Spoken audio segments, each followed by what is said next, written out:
Hey everybody, it's Lavender Town, and today I'm going to be trying out 7 different drawing tablets and trying to find the best one, the worst one, and basically which one you should get depending on what stage of your art career you're in. I'll start by showing you guys the cheapest and the oldest ones, and then I will finish with some unboxings of the brand new fancier models that are currently on the market. First up, the Huion 420. Now this is one of the most inexpensive drawing tablets you can find. It goes from $20 to $30 right now, and it also has a very cute seafoam green kind of teal design and white accents, which you don't usually see. It also comes with the drivers on a disc and a cord to plug it in, but not much else. It doesn't have an eraser and it's extremely small, which are the primary issues with this little tablet. For the value, I'd give it a 4 out of 5 because I do think that $20 is a good price for a functioning drawing tablet, though I wouldn't pay much more than that. The look and design gets a 4 out of 5 as well. I think that the look is really cute and should get a 5 out of 5. However, the design lacks a lot of things that you really need on a drawing tablet, such as programmable buttons and an eraser, things like that. And I think that having a battery inside the pen makes it a little too heavy. And lastly, for the feel of actually drawing in it, I'd give it a 2 out of 5. Now this next one is the first Wacom tablet that I'm going to be showing. This is an older model, a Bamboo, and it's an entry-level tablet from a few years ago. It has 2 programmable buttons but no eraser, and it basically just works as a travel tablet. There's a little loop on the side to hold your pen, and it has electric green accents. I looked it up and it looks like you can get one on eBay for only $60 right now. I think I'd give it a 5 out of 5 on the value because this is the first tablet I've ever used that's under $100 that really works just about as well as you need it to. The pen pressure is fantastic for that price point, and it has lasted me many years without giving me any trouble. For the design, I'd probably give it a 4 out of 5, mainly just because I think that the new colors they're using as accents are much cuter, and I really wish there were buttons or an eraser. But the feel is a 5 out of 5. Next up is the Wacom Intuos 4 at a medium size, and this is the first tablet that I ever got. I got it for Christmas when I was 15 years old, and it has worked like a charm ever since. It has 8 buttons, not including the one at the center of the touch wheel, and there's also 2 buttons on the pen as well as an eraser. It was $300 when my family first got it for me, but now the price that you can get it for varies. It's pretty much impossible to find one that's not used now, though I was able to find a few on eBay that looked like they haven't been used much at all, and those were going for around $200. In general, I think the value is a 4 out of 5 as it is now because I think that's a little steep for something that is used. The design gets a 5 out of 5 because of all the buttons, the touch wheel, and the fact there's 2 ports for you to plug in your tablet. The touch wheel is honestly a game changer, and I miss it on every tablet that doesn't have one. And lastly, the feel gets a 5 out of 5. It has really good pen pressure, and it's just a joy to draw on. Now this is the brand new version of the Wacom Intuos. And quite a few things have changed since I last have seen an Intuos.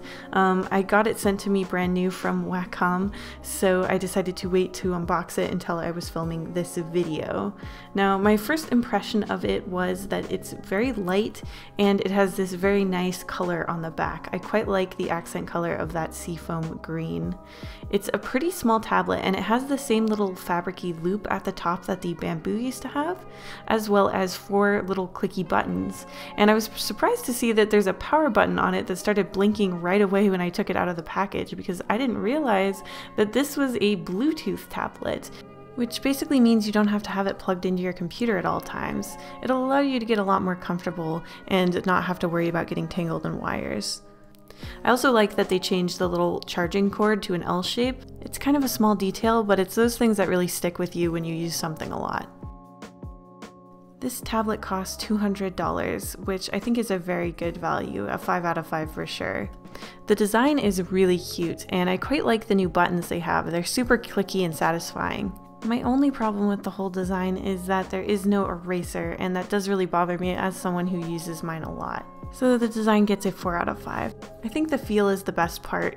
It just works perfectly. It's super light and you can get as comfortable as you want with it because it's wireless. So that gets a 5 out of 5. Next up is the Wacom Cintiq Pro. Now Wacom also sent me this one, and so I also waited to unbox it until I could make this video. Now it is a 13-inch Cintiq Pro, and the first thing that I noticed is that it is very light. Now I have had these types of screened tablets before, and I'll show you the one that I had been using previously right after this one, but I was just shocked that a tablet with a screen could be as light and slim as this one.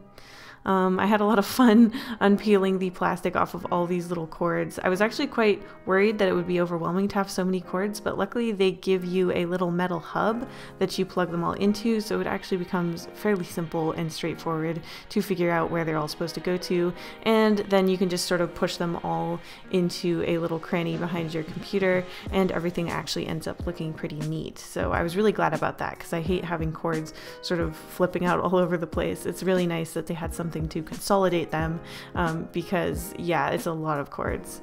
One of the big things I noticed with this Cintiq Pro is there's a lot of pieces that are metal or that just feel more sturdy and heavy than other tablet type things that I've used. For example, the bottom of this weighted pen holder is made out of metal, and I really like having stuff like that, things that are not all plasticky. It just really adds to the design and makes it all feel more substantial.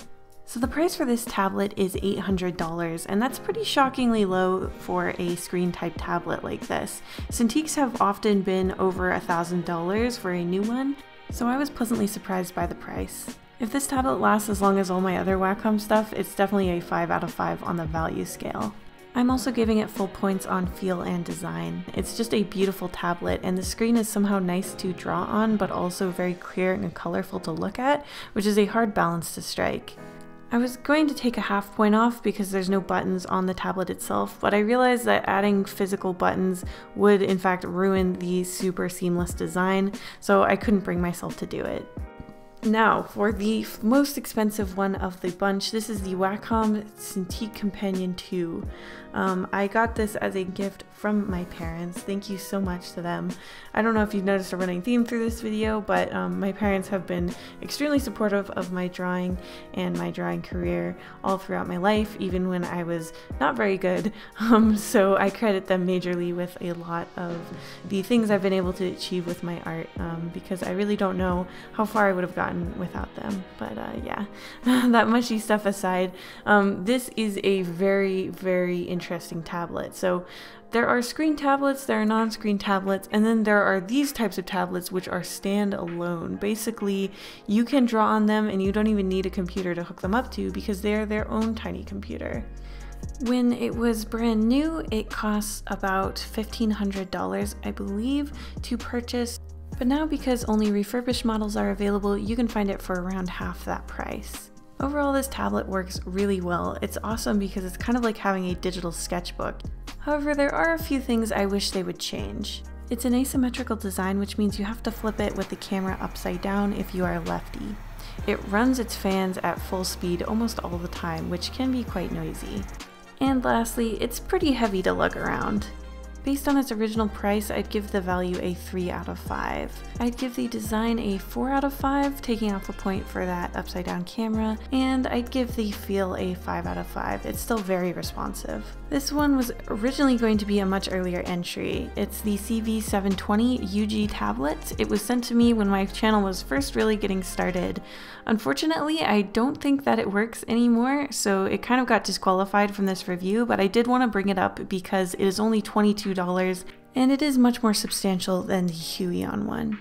From what I remember from the last time that I used it, I thought that the pen pressure was actually pretty good and the size is perfectly acceptable, but I do remember that it gave me some trouble with the chargeable pen. It didn't hold a battery for very long, and since it doesn't work anymore, that might say something about its durability, so keep those things in mind. So that was my review of 7 different drawing tablets. I hope you guys enjoyed it, and I hope that if you're gonna buy a tablet soon, you do your research and carefully consider it, because a good tablet can change your life and a bad tablet you'll probably just stop drawing on it really quickly. So if you have any questions that you think I can answer, I will try to answer some down in the comments, and I will see you guys in the next video. Big thank you to my patrons, including Kalpompon, Dr. Casket, Elizabeth Album, Hope Chilsum, JJJ, Blep, Blah, Micah Dactyl, Okamore, Ollie, Poopuik, Rachel Singh, Rosie Warlock, Sergeant Pendulum, The Artsy Moose, Yo Boy ST, Zixith, and Zoe Stardust.